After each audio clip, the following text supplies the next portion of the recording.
Looking like now? It was a nice day, but as we go through the night, of course, it's going to get chillier, and we're expecting lows to bottom out into the low 30s. Overall, though, your temperatures look pretty good. We're expecting temperatures to gradually fall off. Right now, we're into the 40s in Meridian. Butler has 44, Philadelphia 37, Quitman at 45, Livingston at 40. Notice Butler, though, it has a little bit of showery activity that's showing up there. We do have a disturbance. It's kind of riding the coast. It's a relatively weak system, and for us specifically, it's just bringing a few showers to our southern counties.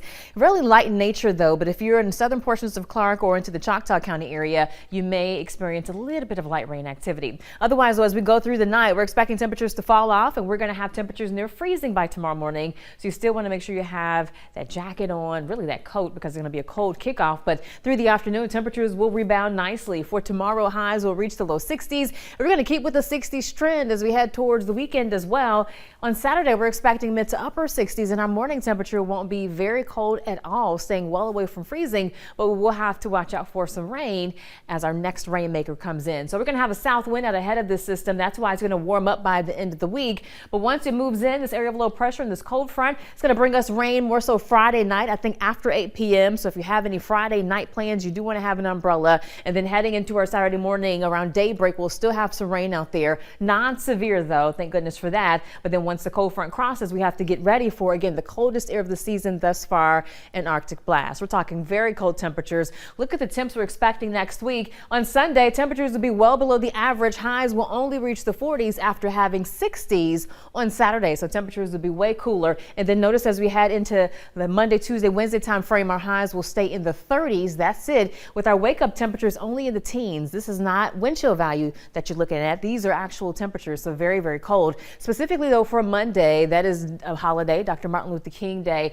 Some of you may have plans early, whether it's heading to an MLK breakfast or you're heading to some parades.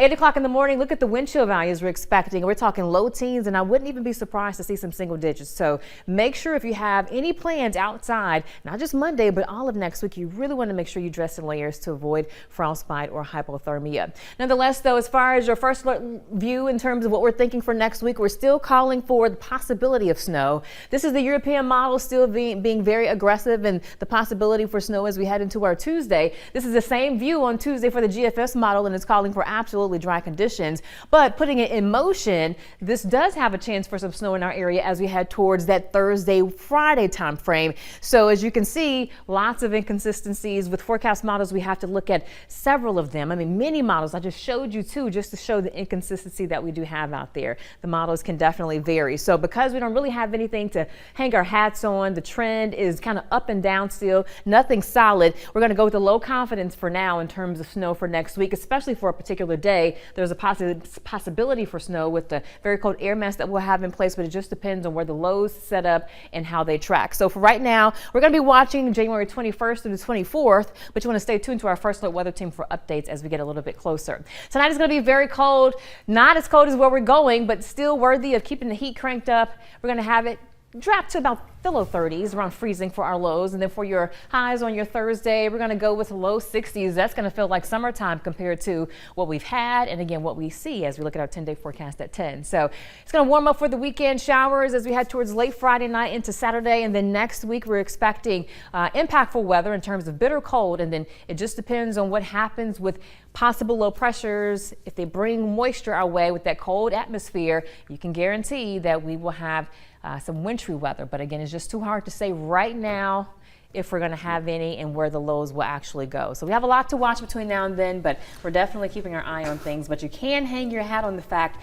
it's going to be very cold next week. So please make sure you are practicing cold weather safety and kind of preparing for that as well. I mean, 19